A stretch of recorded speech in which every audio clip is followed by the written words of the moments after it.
estos tejidos.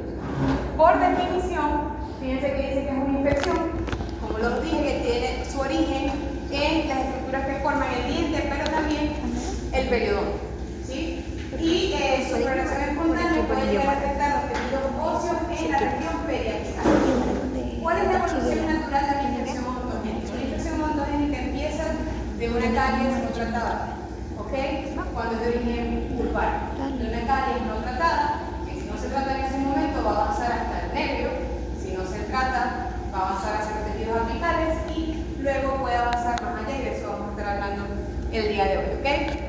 Entonces, cuando hablamos de la etiopatogenia de la infección odontogénica, la caries avanzada es la razón más común, es la razón más frecuente, donde se propagan todo lo que son esas bacterias o microorganismos hacia la región periapical, en donde obviamente esa pulpitis que aparece en los pacientes es la primera alerta, ¿no? Antes de la presentación de estas infecciones. Sin embargo, en menor proporción, también puede ser por causas periodontales, ya sea por una pericoronitis, en el caso de los terceros molares, puede conllevar a una infección odontogénica o bolsas periodontales. Sin embargo, también puede ocurrir infecciones por causas iatrogénicas, es decir, por restauraciones muy profundas donde no hubo una adecuada preservación o protección pulpar. También tratamientos endodónticos que no se llevaron de manera inadecuada o no se llevaron a cabo los protocolos de aislamiento, por ejemplo. También intervenciones periodontales o cirugías que se realizan de manera inadecuada. Entonces, es importante que ustedes sepan que cuando hablamos de infección odontogénica, todas las infecciones odontogénicas son polimicrobianas. ¿Qué quiere decir esto? Que no interviene una sola bacteria. Es decir, hay múltiples bacterias causando esta infección, y esto va a ser importante que ustedes lo tengan presente, sobre todo al momento de medicar al paciente. ¿Por qué enviamos ciertos antibióticos y no enviamos otros cuando tenemos una infección odontogénica? Y la primera razón es que son infecciones polimicrobianas. Mixtas. ¿Por qué son mixtas? Porque van a incluir tanto bacterias aerobias como bacterias anaerobias, ¿sí? Dentro de las anaerobias facultativas, las más comunes son los streptococos, y los anaerobios estrictos, las bacterias más frecuentes son las rebacterias, porfinomonas, fusobacterias. En infecciones odontogénicas, a pesar de que son mixtas, mientras más avanzada está la infección, hay más predominio de bacterias anaerobias, ¿okay? Hasta un 75%, y de aerobios hasta un 25%. Sin embargo, ya van a ver en qué etapa de la infección van a ser predominantes más unos que otros, y cómo eso les va a interferir a ustedes, o les va a hacer saber a ustedes cuál es el medicamento a elegir para tratar la infección, ¿sí? Entonces, cuando ocurre la presencia de estas bacterias, por ejemplo, el Streptococcus pyogenes, es una enzima que se llama hidrogenasa. Esto va a permitir que se disemine todo este proceso infeccioso a través del tejido conjuntivo. De aquí se generan subproductos metabólicos que crean un ambiente favorable para que haya proliferación de bacterias anaerobias, que van a ser las más frecuentes. Y este predominio anaerobio causa necrosis y causa licuefacción tisular. Por eso que ustedes van a ver la presencia de pus en etapas mucho más avanzadas. ¿Okay? Entonces, como les estaba explicando al principio, las infecciones odontogénicas tienen una historia natural de la enfermedad si nosotros no intervenimos. ¿Okay? La más común, como les dije, es a través periapical, donde una caries avanzada, si no se trata, puede conllevar una pulpitis, si no se trata una necrosis. En una necrosis ya puede haber imagen apical o hay un proceso apical, y que si no se trata, se puede diseminar aún más allá. O sea, abandona la región del diente para avanzar al tejido más profundo. Y está la región periodontal, que es a través de bolsas periodontales e inoculación a tejidos adyacentes. Para hacérselo más, y bueno, aquí está como un resumen, ¿no? Usualmente se lo voy a decir cada uno, usualmente las infecciones odontogénicas tienden a ser leves. Los casos que yo les voy a mostrar, obviamente son casos avanzados, se los muestro porque existen, pero usualmente son leves y van a estar confinadas ¿a qué? Al proceso dental-alveolar. ¿Qué pasa? ¿Cómo se disemina la infección más allá del diente? Fíjense que empieza un proceso a nivel apical que puede degradar la cortical, y eso va a conllevar que la infección pase a otros planos, ¿okay? Cuando sale y se manifiesta explorar, que el paciente viene con aumentos de volumen, porque ya pasó del ápice, ¿okay? Causó una penetración del hueso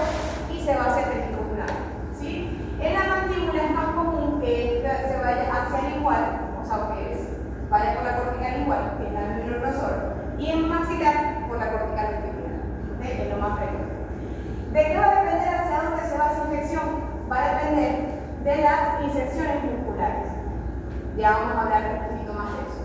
Donde la diseminación fuera de esas inserciones es lo que se va a ver extraoral. Fíjense, por ejemplo, va a depender del grosor de las corticales. Es decir, eso es individual de paciente a paciente, no todos los pacientes son iguales. Fíjense, por ejemplo, en este caso, donde la diseminación se dio hacia vestibular porque la cortical vestibular era más delgada, ¿verdad? Entonces cede la infección hacia allá y es lo que nosotros observamos como una tumefacción por vestibular.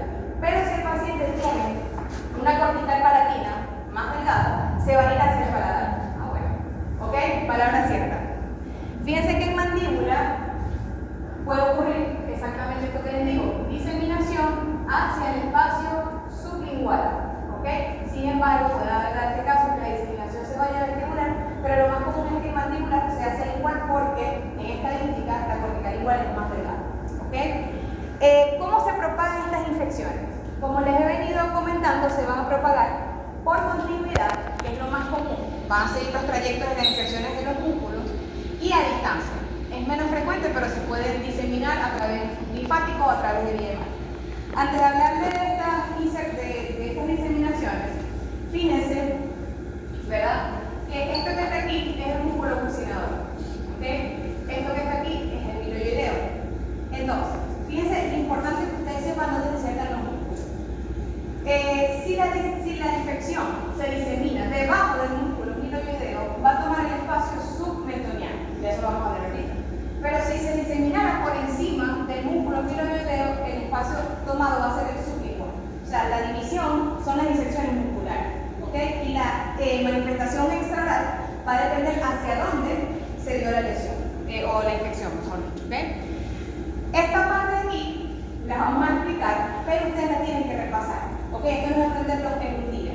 Nosotros vamos a tener espacios primarios de diseminación, hacia dónde se va a ir la infección. Y ustedes deben tener la capacidad de solamente con ver al paciente y dónde está inflamado, ya ustedes presumir de dónde viene la infección. Capaz no sepan específicamente del canino, pero sí deben saber que por donde hay inflamación, pues debe estar por el cartílago premolar. ¿Okay? Fíjense, por ejemplo, que el primer espacio es el espacio canino. Este va a estar delimitado arriba, con su superior, por el borde infraorbitario. ¿Okay? Medial por la mucosa oral, externamente por el músculo elevador del labio e internamente por el músculo elevador del labio y el ala de la nariz. ¿Cómo se va a ver este aumento de volumen? Así, de esta manera, fíjense, en toda esta región infraorbitaria. Cuando ustedes tenemos esto así, lo que por lógica, ¿qué se les ocurre a ustedes que es el diente que está involucrado? O los dientes que pueden estar involucrados. Molar inferior. No, ¿verdad? Ajá, entonces ¿qué? El paso se llama canino. Puede ser un canino, puede ser los premolares. ¿Ok? Pudiesen ser los incisivos, pero ya saben que es arriba y el superior. Entonces ustedes no van a buscar para los molares inferiores ni para el incisivo inferior, porque el aumento de volumen está confinado en el área infraorbitaria o canina. ¿Okay? Entonces fíjense que estos son pacientes que pueden usar con oclusión palpebral, parcial, total, dependiendo de lo avanzada que esté la infección. ¿Okay? Esto va a estar edematizado. Fíjense que hay un borramiento del surco nasogeniano que usualmente todos tenemos. ¿Por qué? Porque todo está edematizado. ¿Ok? Tiene votos. Así de ironía. Fíjense, el espacio bucal es un espacio que puede estar tomado tanto por dientes superiores como inferiores. ¿Por qué? Porque el límite lo tiene el músculo bucinador. ¿Ok? Fíjense que arriba va a estar limitado por el superior por el arco por el hueso cigomático, en inferior por la basal mandibular, internamente o medialmente por el músculo bucinador y lateralmente por la piel. O sea que todo este espacio es un espacio que está vacío, ¿no? que está ese hueco ahí. Pero si hay un infeccioso se va a diseminar por esos espacios, ¿ok? Lo que es el tejido o la secreción purulenta. ¿Ok? Fíjense, ¿cuáles son los más comunes que se vean afectados? Caninos, premolares y molares maxilares y los premolares mandibulares, el espacio bucal. ¿Ok? Fíjense cómo se ve el espacio. Ustedes pueden ver que va, también a veces pueden combinarse ambos espacios, pero fíjense que va desde la zona cigomática, zona mandibular, en anterior, fíjense que hasta acá, hasta el borde anterior del macetero. ¿Okay? Todo este espacio es la zona bucal, que es uno de los espacios más comunes que el paciente puedan ustedes ver como aumentos de volumen. ¿Sí? Luego tenemos lo que es el espacio submentoniano en todo el centro, ¿ok? Este espacio submentoniano está limitado arriba por el músculo minoioideo, como les había comentado. Inferior por la fascia cervical profunda, lateral por el ioides, ¿ok? Y acá externa por el borde de lo que es la rama. Entonces, este triangulito que ustedes ven acá. Y fíjense cómo se ve extraoralmente, ¿no? Todo este aumento de volumen extraoral, ya vamos a ver un poquito de las características. En el espacio submandibular, pero creo que se los voy a... Ajá, sí, aquí está bien. En el espacio submandibular es cuando, fíjense que el sublingual es cuando está por arriba del minoideo, ¿verdad? Que fue el submentoniano, perdón. Este es el submandibular, mentira, confundí. Fíjense que va a estar limitado arriba por la mandíbula, interiormente por el platín, por el glossus minoideo y externamente por el platisma. Esto lo vamos a observar en este triángulo que les voy a observar acá. Fíjense cómo se ve comprometido toda la región submandibular. Esto está al lado del submentoniano. El submentoniano es central, en toda línea media. Y submandibular lo tenemos de ambos lados. ¿Okay? Fíjense que este obviamente va a estar involucrado ¿por qué? Por los molares mandibulares o los molares inferiores. Y luego tenemos lo que es el espacio sublingual, el submandibular fuerte que explicamos ahorita, y el sublingual es este que tenemos acá por encima del minoideo. Este está arriba.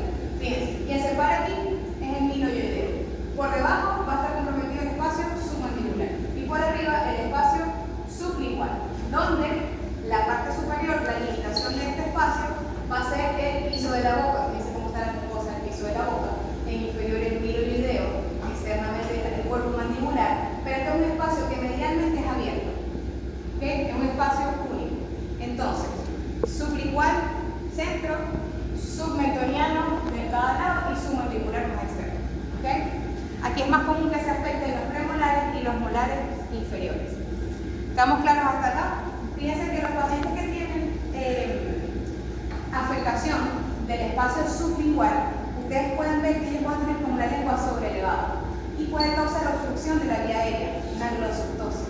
¿Okay? Hay una elevación del piso de la boca, ¿okay? Y van a ver que fíjense que esta paciente no tiene la lengua en el piso como la tenemos, la tiene sobreelevada. ¿Por qué? Porque hay un aumento de volumen en todo ese espacio.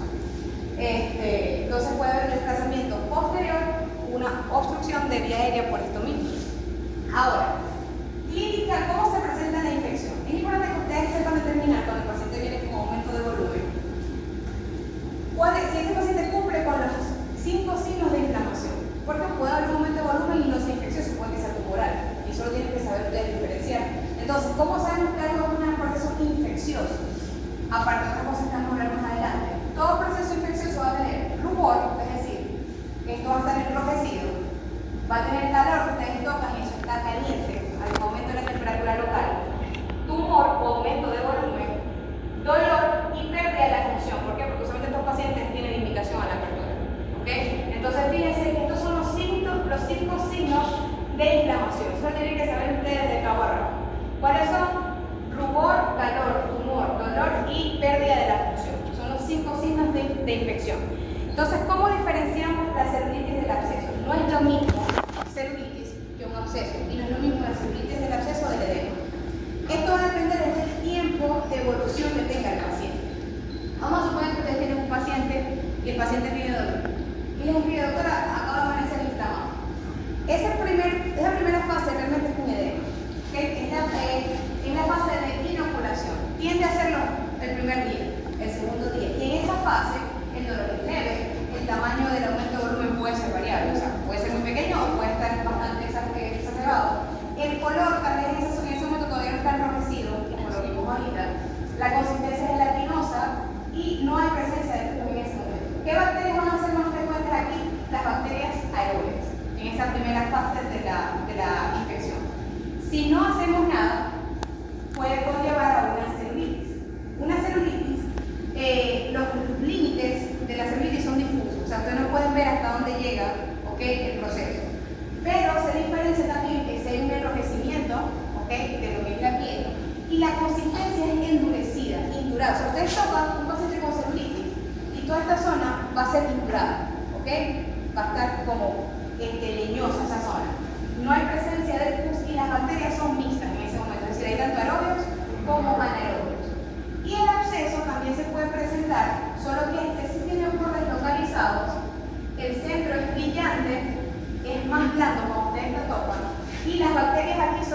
anaerobias. Fíjense las imágenes para que vean la diferencia.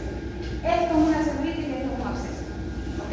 Fíjense cómo en la celulitis, que se define como la inflamación del tejido celular subcutáneo, fíjense que no hay borde. O sea, está difuso totalmente, no se sabe dónde empieza ni dónde termina. Si ustedes tocan esto, está indurado. Si lo ven, también va a estar enrojecido totalmente y con aumento de la temperatura. En estos momentos que se tiene un dolor como que bastante agudo, no lo saben diferenciar porque, como les digo, los límites son difusos.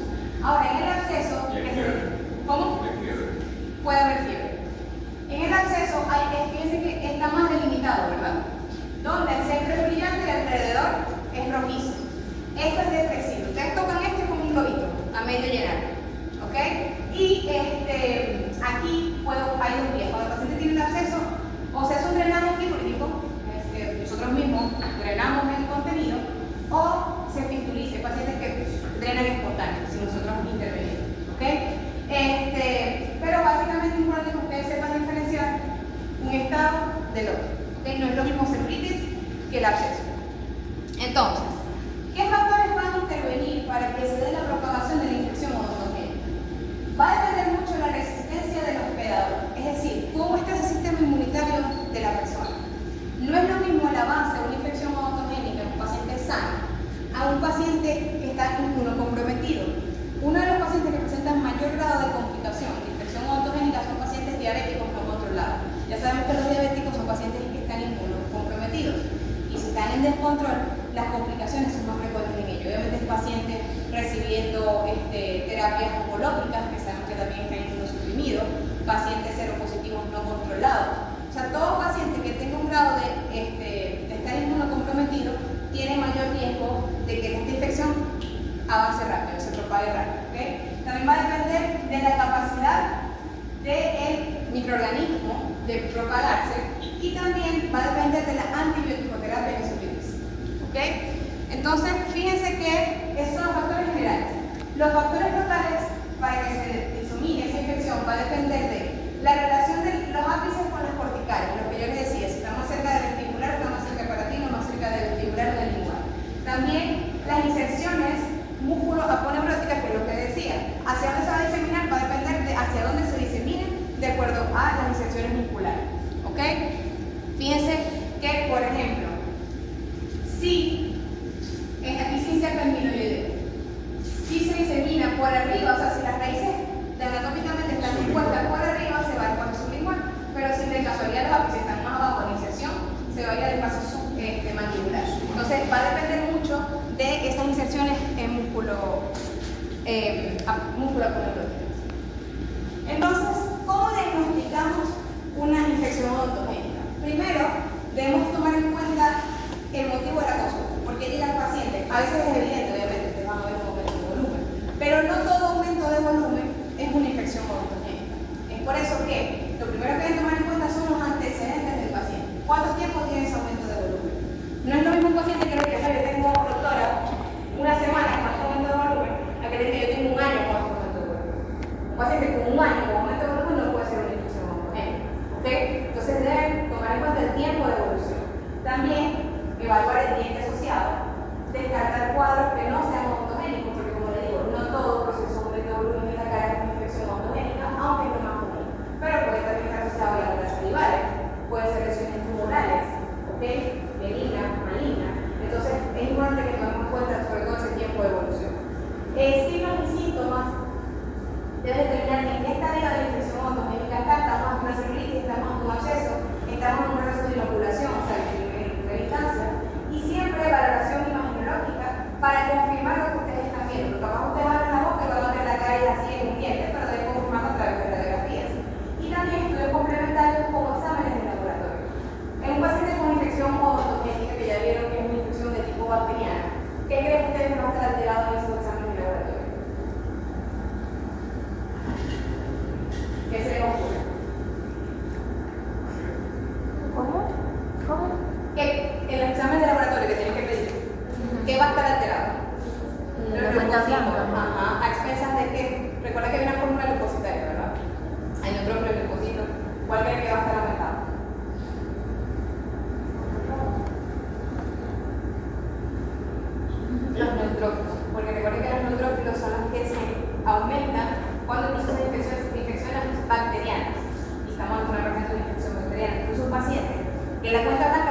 fácil en 20.000, cuando el límite es 10.000.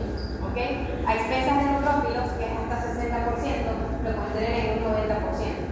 ¿Ok? Entonces, eso también va a ser una guía para ustedes de que efectivamente estamos ante un proceso infeccioso bacteriano. Ojo, hay pacientes que una lesión maligna o una lesión de tumor se puede sobreinfectar. O sea, puede haber signos de inflamación y infección, pero resulta que no es un diente, por eso es que siempre hay que evaluar, descartar el origen dental. ¿Ok? Y el tiempo. Cuadro clínico, como comentaba Ismael, el paciente puede cursar con fiebre. Asimismo, la presencia de los signos de inflamación, que ya saben que eso lo tienen que aprender. El paciente, de acuerdo a la severidad de la infección, puede presentar disfagia, odinofagia o disnea. Disnea es dificultad para respirar, odinofagia es dolor para deglutir y disfagia es dificultad para tragar. ¿Okay? También puede haber presencia de dismo, limitación a la apertura, recordando que la apertura normal es de 40 a 45 milímetros. Entonces, menos de eso es una limitación a la apertura. Y después, como les comenté, también puede haber una leucocitosis a expensas del nitrógeno. ¿Ok? Todos estos signos, ustedes están viendo acá, es importante tomarlos en cuenta porque de acuerdo a eso va a depender cómo se va a manejar el paciente. ¿Ok? Que ya lo vamos a ver más adelante. Fíjense los estudios por imágenes. Esto es lo más común que ustedes van a ver. Una caries avanzada con imagen apical que asociado a todo el cuadro. Esto es lo más común. También pueden haber infecciones asociadas a terceros molares, que tal vez no ven la caries, pero sí está la pericoronitis, ¿ok? Pero en imágenes siempre debemos, eso siempre, si es de origen dental, vamos a ver, pues lo vamos a ver imagenológicamente. Si no, todos los dientes están perfectos, obviamente no podemos pensar que es un diente, ¿no? Por eso siempre debemos contrastarnos con las imágenes. Ahora, ¿cuál va a ser el protocolo para manejar esta infección odontogénica? Mañana me recuerda ahora y le paso este artículo que está en español, está chévere, como complemento a lo que van a estudiar. Entonces, lo primero, como les dije, determinar la etiología y severidad de la infección, historia clínica de antecedentes, cuáles son los espacios anatómicos comprometidos, la etiología, estadio de la infección, que puede ser celulitis, inoculación, celulitis o absceso, ¿verdad? Y compromiso de la vía aérea. Cuando ustedes evalúan esto, de acuerdo, hay una escala de severidad que sale en este artículo, que es tomando en cuenta cuáles espacios están comprometidos. No es lo mismo un riesgo leve, porque nada más está comprometido el espacio geniano, ¿ok? A que esté comprometido el espacio submandibular o el submentoniano. ¿Por qué? Porque hay más riesgo de obstrucción de vía aérea. Entonces, eso con otros signos nos va a cambiar cómo vamos a tratar al paciente. ¿Ok? Esto se va a determinar sumando cada espacio comprometido. O sea, imagínense que el paciente tiene comprometido el espacio submandibular, submentoniano y sublingual. Es decir, cada uno vale 2 puntos. Tiene una escala de severidad de 6 puntos versus uno que nada más esté a nivel submucoso vestibular. O sea, mientras más espacios estén comprometidos, hay mayor severidad de la infección odontogénica. Ahora, también debemos evaluar los antecedentes médicos y, como les dije, el sistema inmunitario del paciente. Porque, como les dije, el paciente inmunocomprometido tiene una alteración de la función leucocitaria, la epidemia, fagocitosis y destrucción bacteriana. Estas son algunas de las enfermedades que pueden estar o que pueden contribuir a una aceleridad o que se propague la infección mucho más rápido. Como les dije, diabetes mal controlada, pacientes alcohólicos, pacientes desnutridos también, pacientes con insuficiencia renal terminal, pacientes con virus de inmunodeficiencia, VIH, o pacientes en SIDA, que están aún más inmunocomprometidos, linfomas, leucemias, quimioterapias, pacientes que están a larga edad están medicados con corticosteroides. O sea, son todos pacientes que la infección no nos podemos dormir, porque puede avanzar muy rápido. ¿Ok? También, una vez que tomamos eso en cuenta, es decir, la etiología, vías de evolución, antecedentes del paciente, debemos definir dónde vamos a tratar al paciente. Es un paciente que podemos medicar vía oral y en su casa. Es un paciente que debemos referir a el hospital o manejo intrahospitalario. Eso va a depender de lo que ustedes vean clínicamente. Entonces, estos son los factores que tomamos en cuenta, que son los que se definen los criterios de SIRS, ¿ok? Para saber si un paciente tiene riesgo de sepsis o no, ¿ok? Donde, si el paciente presenta dos o más de estos criterios, un paciente que se debe ingresar en manejo hospitalario. ¿Cuáles van a ser? Temperatura mayor a 38 grados o menor a 36. Una frecuencia respiratoria mayor de 20 respiraciones por minuto o menos, 20 respiraciones por minuto. Frecuencia cardíaca mayor a 90 y glóbulos blancos de más de 12.000. Si su paciente tiene dos de estos criterios o más, lo mejor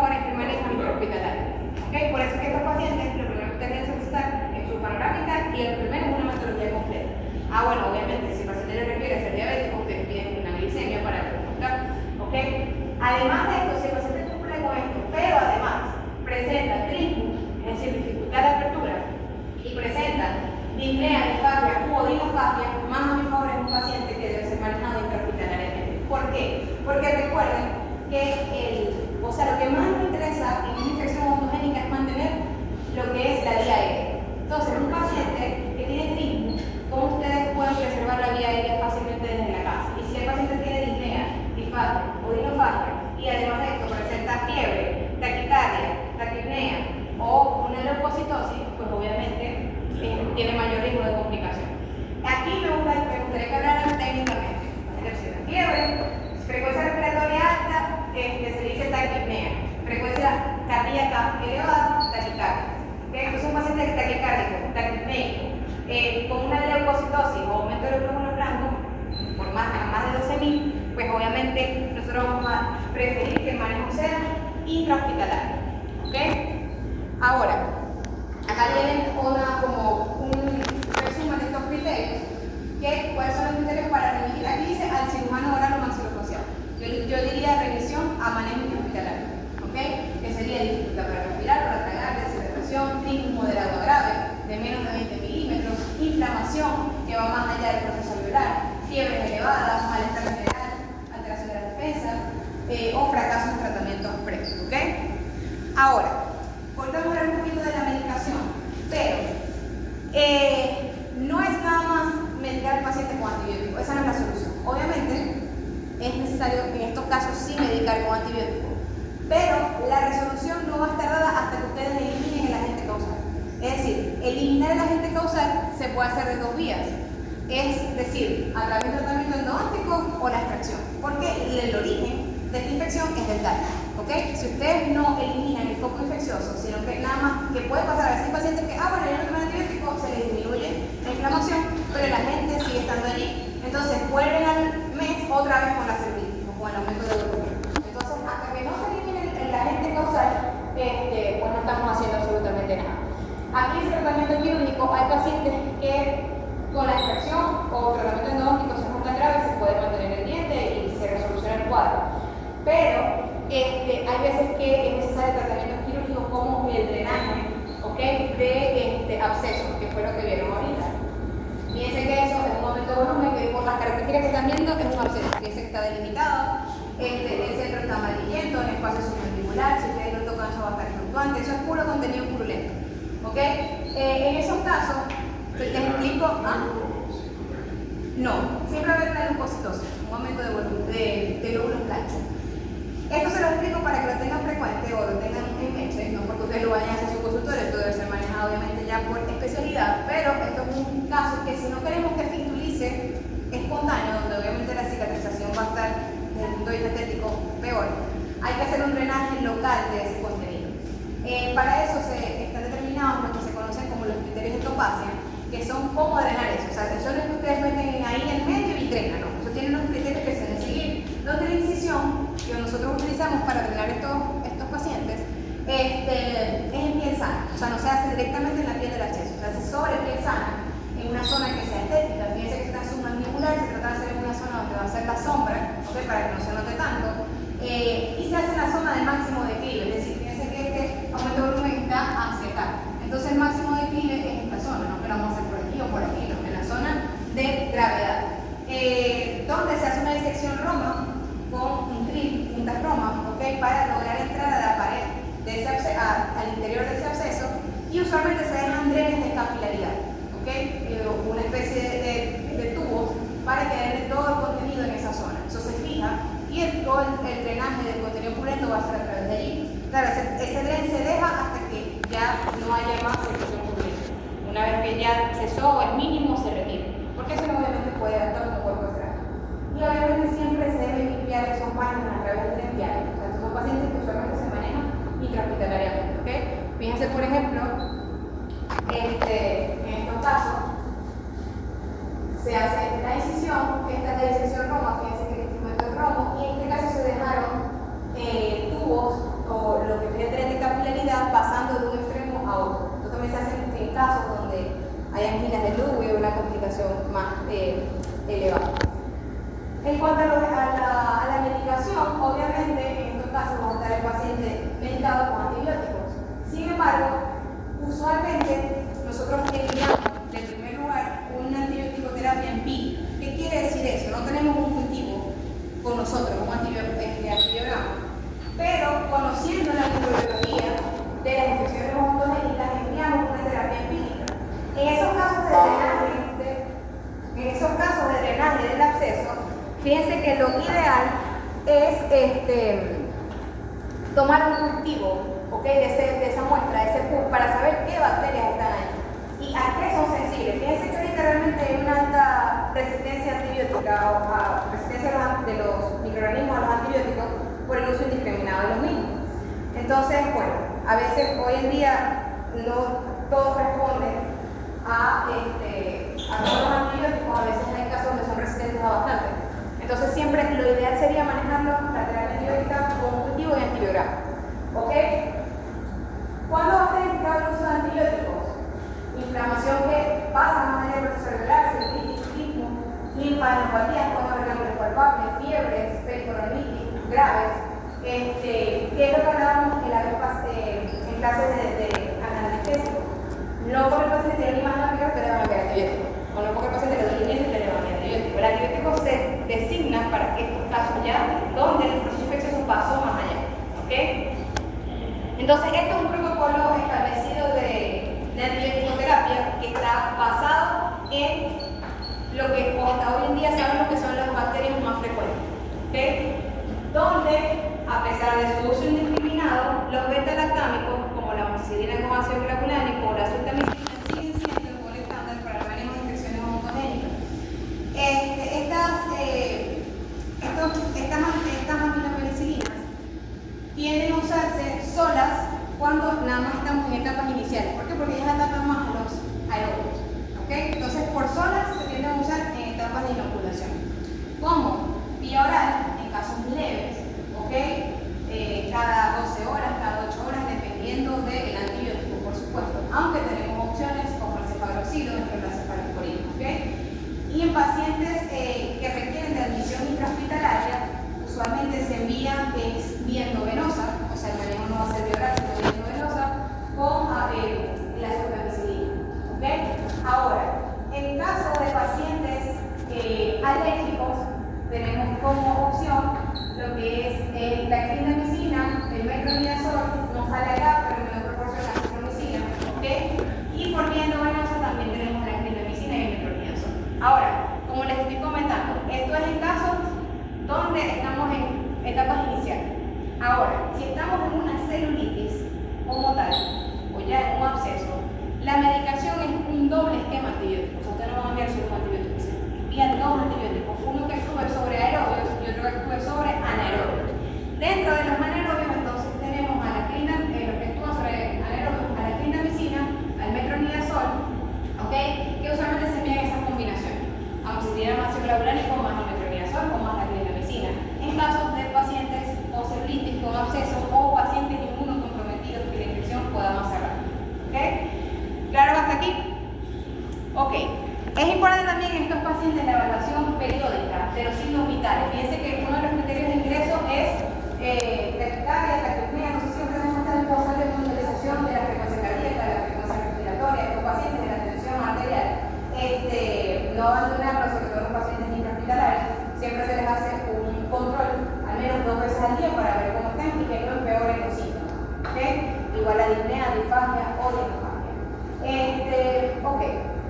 Las infecciones odontogénicas pueden complicarse. De hecho, una persona puede morir por una infección odontogénica que no se controló en el momento o porque el paciente tiene un cuadro o un proceso sistémico no controlado, como les dije. Uno de los pacientes que más se complican son los pacientes diabéticos no controlados, que llegan con una glicemia de 300 de 400, ¿okay? Que no están medicados y donde la infección progresa mucho más rápido. Dentro de las complicaciones tenemos la angina de Lumis, peritonitis, fascitis necrotizante, trombosis del seno cavernoso y que por supuesto si avanzan tanto pueden conllevar a la muerte del paciente. ¿Okay? Este primer caso que ustedes están viendo acá es una angina de Lumis. La angina de Lumis se caracteriza por ser una celulitis que abarca 5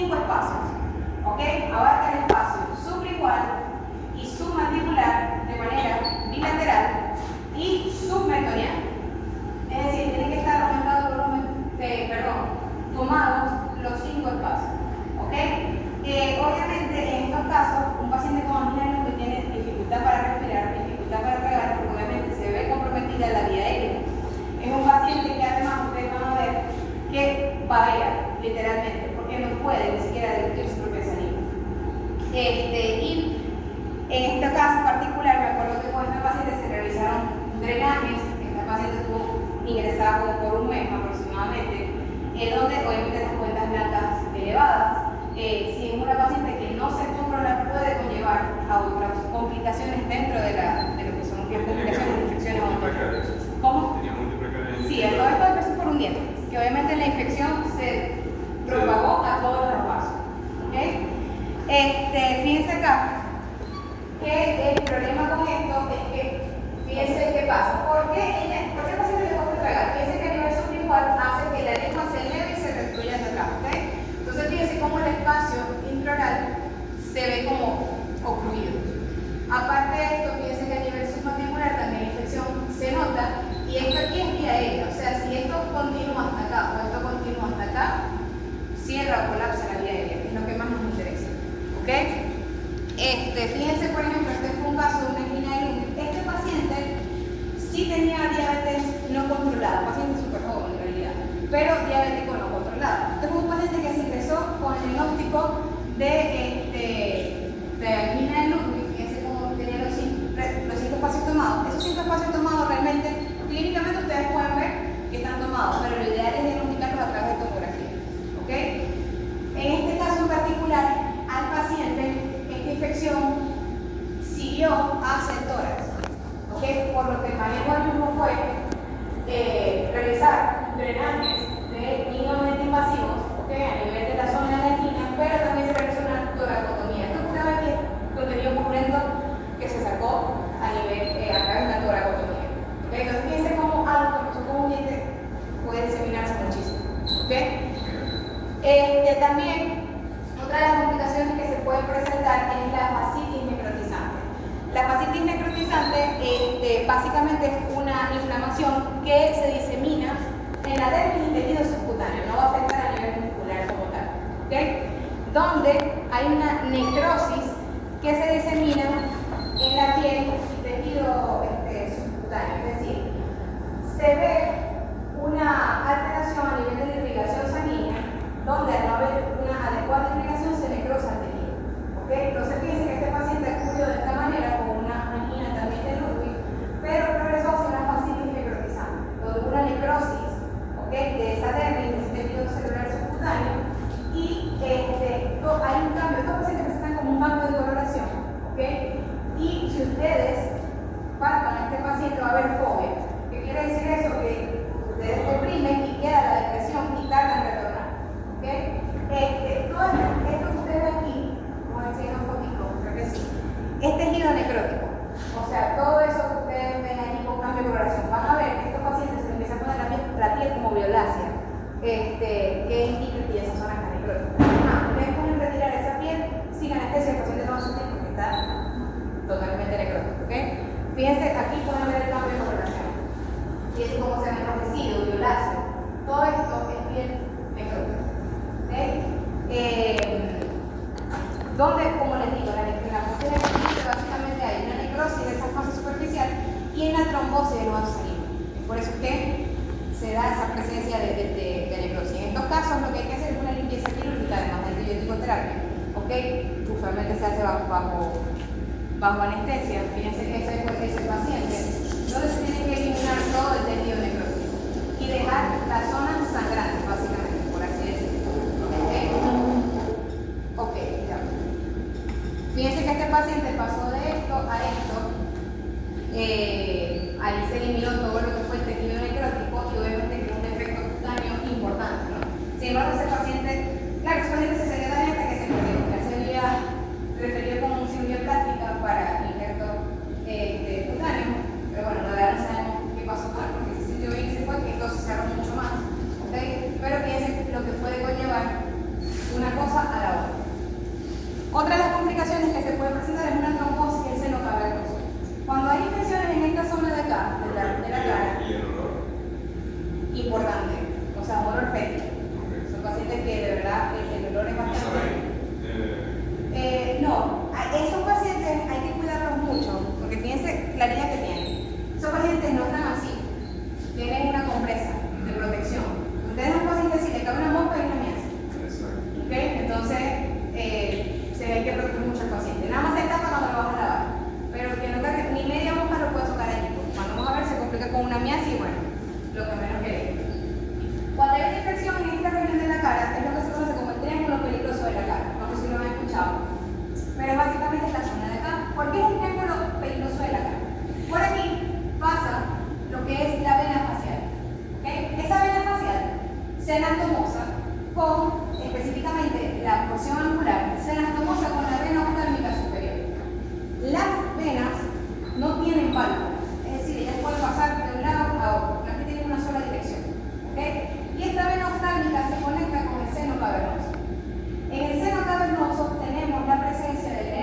hematógena por esta anastomosis hasta el seno cavernoso. Y es lo que se presenta o lo que se conoce como la trombosis del seno cavernoso. No es tan frecuente, pero puede pasar. Donde el paciente se presenta con dolor ocular, sensibilidad globular, edema vertebral, tosis, es decir, el párpado caído. Y puede haber oftalmoplegia, es decir, no pueden mover el ojo porque están comprometidos todos esos nervios que están dentro del seno cavernoso. ¿Okay? Puede haber disminución o ausencia de reflejo corneal y midriasis. Sin embargo, como les digo, una complicación hoy en día no es tan frecuente, pero puede pasar y por supuesto que puede comprometer la vida del paciente. Por eso es que una infección en esta zona, cuando llega incluso palpebral, se tiende a manejar intrahospitalariamente, sobre todo si el paciente tiene condiciones sistémicas fibromelianas. Otra de las complicaciones que se puede presentar es la mediastinitis, que es la inflamación aguda severa del tejido conectivo que se localiza en la zona torácica media y que por supuesto puede empezar por un dientecito. ¿Qué pasa? Nosotros, hay una zona de diseminación a nivel del cuello cervical que se llama el espacio peligroso.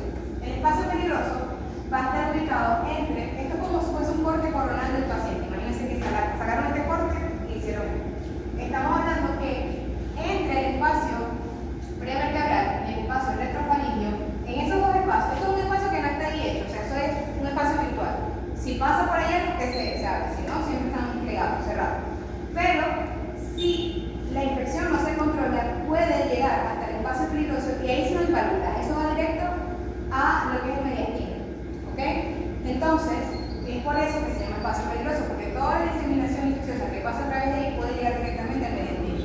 Entonces, fíjense cómo la imagen que ustedes vieron ahorita del paciente, esto nos preocupa a nosotros bastante cuando hay un proceso, un cambio de coloración que ya va hacia el tórax.